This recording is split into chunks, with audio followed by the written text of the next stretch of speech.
Amazon just announced the date for Prime Day, and this year it's going to be a full week. In this video, I'm going to show you a must-have checklist to ensure your success in Prime Day, and I'm going to also reveal a few misconceptions about this date. So this is the Amazon PPC checklist we use for Prime Day, and we update it each year. Now, before we start, there's only two strategies for Prime Day. We either optimize for profits or optimize for sales. So let's start with the PPC checklist. So actually, Prime Day start with preparation, and we starting already do some changes before Prime Day. And one of the most important things that I see that sellers often fell through is not having a bulk file. Why this is important? You're going to do a lot of changes in Prime Day. You're going to raise the bids, lower the bids, close campaigns, open campaigns. You're going to do a lot. But if you cannot revert all the changes to before Prime Day, you're going to miss a lot of sales, a lot of profit, and probably you're going to have a lot of headache. So always make sure, no matter what you're going to do, you always have a bulk file saved. Now, usually 1 to 2 days before Prime Day, we're going to have super low sales. Because this Prime Day is going to be 1 week, I think the week before Prime Day and the week after Prime Day is going to be super slow. Probably the conversion will be down and search volume will be down. And there's already a rabbit hole that sellers often fell through. Please never freak out if you see that your sales are going down. I'm seeing too many times that sellers freak out because sales are going down before Prime Day, and they started to increase their bids, increase their budget, push their bids, and raising their tacos up. Don't worry, sales will be down. Even if your BSR is going up, all good. You probably will maintain your rank after Prime Day. We always want to run our campaigns 24/7. So we always have higher budget than the amount of spend. But we need to make sure our campaign doesn't have too much of a higher budget, so we won't overspend. So make sure your budgets are reasonable. Make sure your daily cap is reasonable. Make sure your CPC and bids are aligned. Because sometimes if your bids are very high, you might see a spike on your CPC. I highly suggest to check with Scale Insight or any other tool and make sure your bids and CPCs are aligned for this week. This is an easy way to do it. We can actually go to Scale Insight and check the keywords and make sure that our bids are aligned with our CPC. Now, don't worry, I'm going to share this presentation at the end of this video. Another very crucial point, and it doesn't matter if you're using Scale Insight, Perpetua, but if you use any automation tool, make sure to close it during Prime Day and during the few days before and after. Why? Because the data on those days are not reflecting your regular dates. So if you will keep your optimization tools, probably they will do mistakes and they will raise or reduce the bids not necessary. So make sure the days before Prime Day, I suggest 1-2 days up to a week. After Prime Day, including Prime Day, make sure to not have any automation rules. Now, another thing that I often see sellers falling through is creating new campaigns. Now I'm getting to misconception number 1. Prime Day is not helping your organic ranking. I'm seeing too many sellers try to push in Prime Day to improve organic ranking, to improve your BSR. But no matter what you're going to do, no matter how much you're going to spend, probably the week after Prime Day will be super slow, and probably 2 weeks after Prime Day, your BSR will going to be the same. So please, optimize only for profit or for sales, but don't optimize for ranking. Don't push for improving your ranking. This is not the time, and don't launch new campaigns or test new things.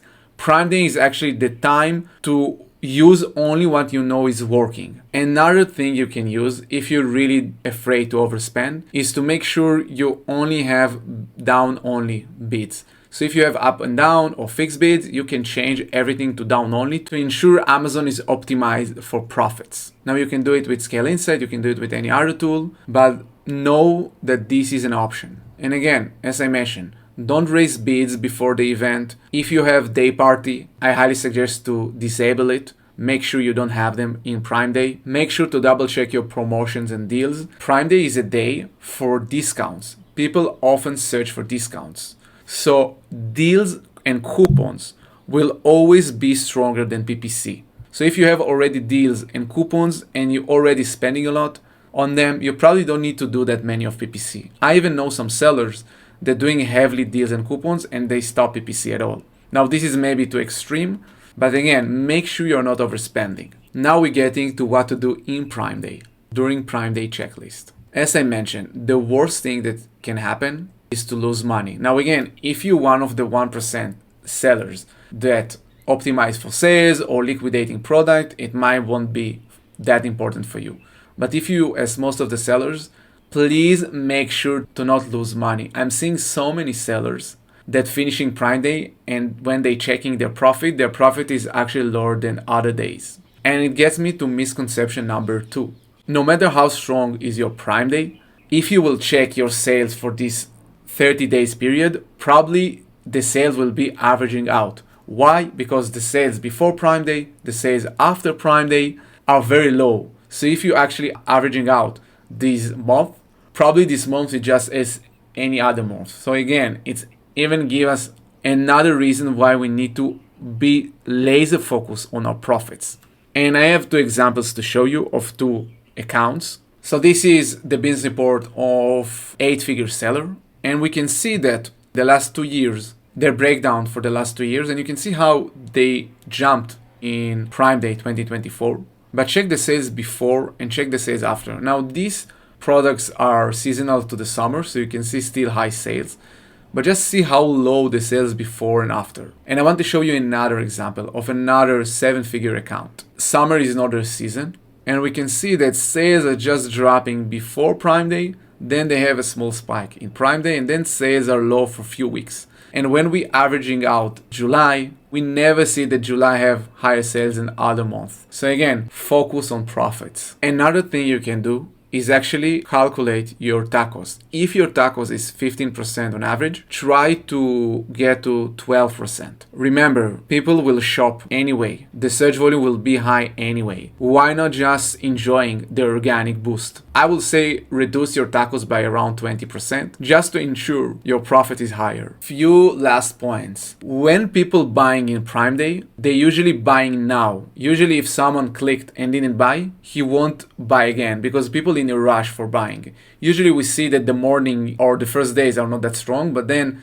the last days are really strong. So I highly suggest checking your ACOS on an hourly basis. I even recommend checking your data from the ad console because I saw so many times that Scalinsa, Perpetual, Sellerboard, they have delays and we want to take decisions now. So check your budget on an hourly basis, check your bids placement on hourly basis. If in the morning your ACOS is high, don't freak out, all good, but see what happened in the first few days. And if in the first few days there's some campaigns that are doing amazing, just let them run. If there's some campaigns that are doing bad, you can even close them. And again, we have a bulk file, so we can always reverse all the changes. As I mentioned, I'm not suggesting to create more campaigns, but I do suggest checking our targets and making sure you be giving more budget for good campaigns and we cutting out fast bad campaigns. Now let's go for after Prime Day checklist. I also saw many sellers that have good Prime Day, and then the 2, 3, 4, 5 days after Prime Day was awful. They lost a lot of money. So let's make sure we are not doing that. As I mentioned, so many people bought things on Prime Day that probably the days after Prime Day will be super low. Remember our misconceptions? Don't fall through or pushing your bids, pushing your budget, getting scared that your bids are going up. There will be always other people that are going to lose money and push after Prime Day. So don't be one of those. Again, I highly suggest to keep your tacos lower than usual. I highly suggest to already have expectation of low sales, especially this year, because Prime Day is 1 week. Probably the week after, no one will buy anything. So just let it go, let it be, make sure you're not overspending, and make sure you reverting the changes. So we have the bulk file that we spoke about. We can upload the bulk file to reset the account for actually before Prime Day. Again, now it's a time to enable our rules, enable our day party, basically revert the account for before Prime Day. But again, if needed, even have a daily cap, but make sure don't spend the same amount you spent before Prime Day because the search volume won't be there. As I mentioned, ignore the 2 days after Prime Day. Don't let the rules dictate the changes based on those days because those days are not accurate. Maybe even extend it to 1 week because probably this Prime Day is going to be very unique in this way. So this is the summary of the checklist. If you like this, let me know in the comments. I'm going to share this checklist in the description. But again, remember, there's only 2 strategies in Prime Day. Either we optimize for profits or we optimize for sales. we are not optimized for organic rank, it will never happen. If you want me to do a more in-depth video about the exact strategies and how implement them on Friday, let me know in the comments, and thank you so much.